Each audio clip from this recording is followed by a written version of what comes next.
मित्रों नमस्कार, मैं are Yadav Hindi Guru channel में आपका बहुत बहुत स्वागत और अभिनंदन करता हूं। मित्रों, फिर से आर के इस 2023 के प्रारंभिक परीक्षा को देखते हुए फिर से हम आर का जो भी टॉपिक है विशेष विशेषण से स्टार्ट करते हुए फिर मैं आपको जो भी टॉपिक है उसका वीडियो देता रहूँगा।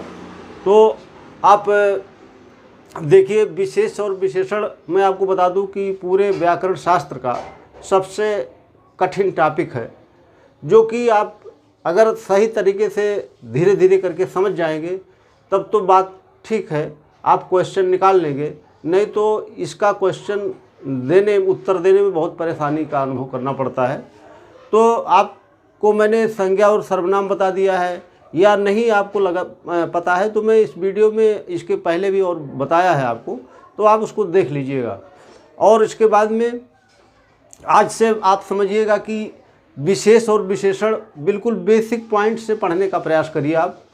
तो सबसे पहले देखिए, हमने लिखा है यहाँ पर, संज्ञा या सर्वनाम की विशेषता बताने वाला शब्द विशेषण कहलाता है। तो ये सामान्य परिभाषा है, संज्ञा या सर्वनाम की विशेषता बताने वाला शब्द विशेषण कहलाता है, ये आप जानते भी हैं। लेकिन इसमें कुछ पॉइंट ऐसे हैं जो अच्छी तरह से आपको समझना है। जैसे मैंने लिखा है कि जिस शब्द की विशेषता बताई जाती है उसे विशेष्य कहते हैं।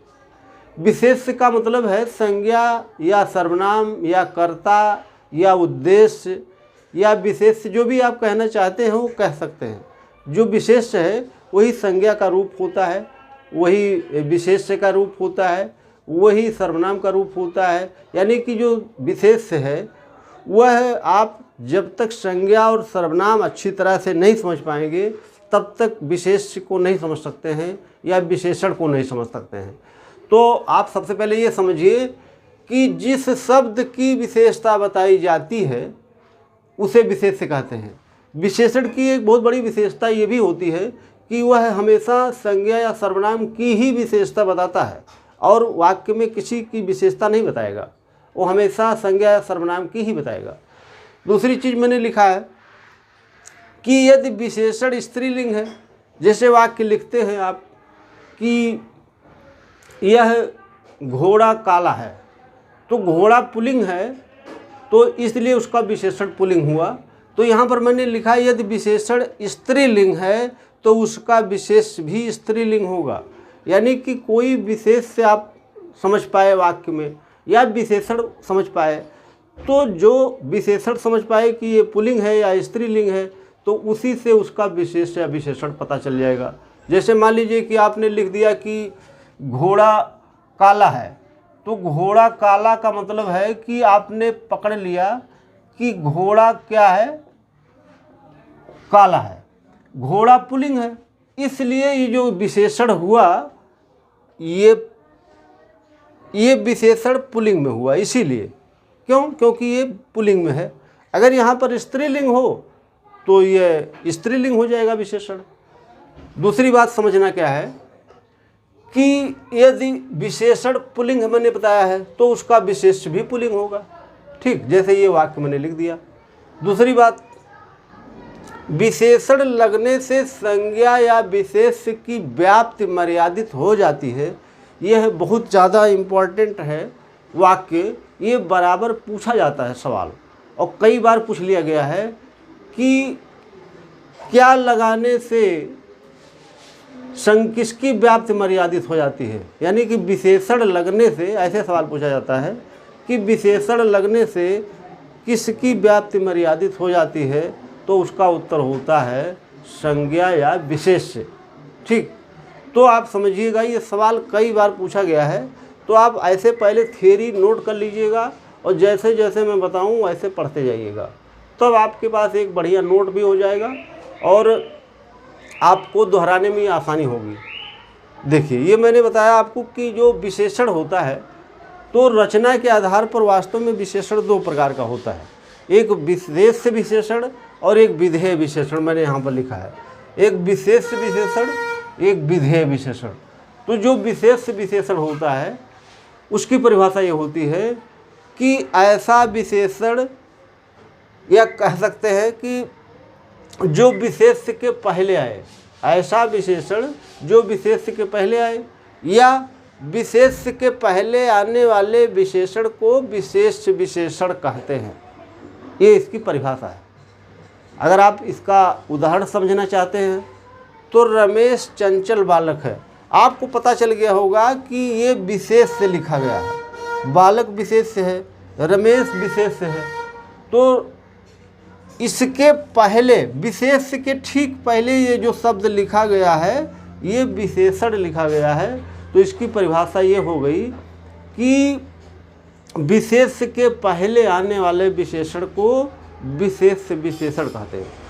इसका उदाहरण मैंने आपको बता दिया। ये सवाल जो पूछेगा तो कहेगा कि इसमें किस प्रकार का विशेषण लगा है, तो आप बताएंगे कि विशेष विशेषण लिखा है। उसमें विकल्प देगा, विशेष विशेषण, विधेय विशेषण या प्राविशेषण, कुछ भी लिख देगा, 4 विकल्प बना देगा, तो आपको समझना है कि ये विशेष विशेषण है। दूसरा देखिए, विधेय विशेषण, क्रिया के ठीक पूर्व, क्रिया के ठीक पूर्व यानी ठीक पहले आने वाले विशेषण को विधेय विशेषण कहते हैं। यानी कि क्रिया के ठीक पूर्व, चाहे वो सहायक क्रिया हो या मुख्य क्रिया हो, उसके ठीक पहले आने वाले विशेषण को हम विधेय विशेषण कहते हैं। इसका उदाहरण है, यह बालक चंचल है। देखिए, तो ये जो है लिखा गया, ये क्रिया है, इसके ठीक पहले ये विशेषण आया हुआ है। तो ऐसे वाक्य लिखेगा कि इस वाक्य में किस प्रकार का विशेषण है, तो विकल्प के आधार पर उत्तर देना होगा हमको कि क्या विकल्प दिया गया है। तो विकल्प, इससे कई प्रकार के विकल्प बनाए जा सकते हैं, आप विकल्प देख करके उत्तर दिया करिए। ठीक, ये तो बात सामान्य बात मैंने आज बताया आपको। इसके बाद में आपको मैं एक विशेषण का चार्ट बना करके दे दूंगा और बोर्ड पर बता दूंगा, उसको समझा दूंगा कि इतने प्रकार के विशेषण होते हैं। थ्योरी से कम 5 से 6 प्रश्न किए जाएगा, और एक प्रश्न ऐसा पूछा जाता है कि निम्नलिखित शब्दों में कौन विशेष है या कौन विशेषण है, ऐसे भी प्रश्न किए जाते हैं। तो देखिए, जो और भी ऑनलाइन में आने का प्रयास किया हूँ कि जैसे जूम मीटिंग है या गूगल मीट है, तो यहाँ पर कुछ नेटवर्क की प्रॉब्लम या कुछ ऐसी टेक्निकल फॉल्ट, जो दूर दूर के लोग हैं तो उनको समस्या होती है। तो मैंने क्या किया है कि एक मैंने टेलीग्राम पर ग्रुप बना दिया है, तो मैं वहाँ पर टेस्ट लिया करूँगा और यहाँ पर आपको यूट्यूब पर मैं बता दिया करूँगा। जो थियरी वाला पोर्शन है आप यहाँ से पढ़ा करिए, और जो टेस्ट पेपर में बनाऊँगा तो टेस्ट पेपर मैं टेलीग्राम पर ले लिया करूँगा। तो वहाँ से आप टेस्ट दिया करिए और यहाँ से पढ़ा करिए, तो आपको ज़्यादा सहूलियत होगी। और फिर मैं आपको जो है इसके आगे का जो पोर्शन है, जो विशेषण के प्रकार कई होते हैं, जैसे आप जानते हैं कि सार्वनामिक विशेषण है, कि गुणवाचक विशेषण है, कि संख्यावाचक विशेषण है, कि परिमाण बोधक विशेषण है, इसके बारे में नेक्स्ट वीडियो में चर्चा करूंगा।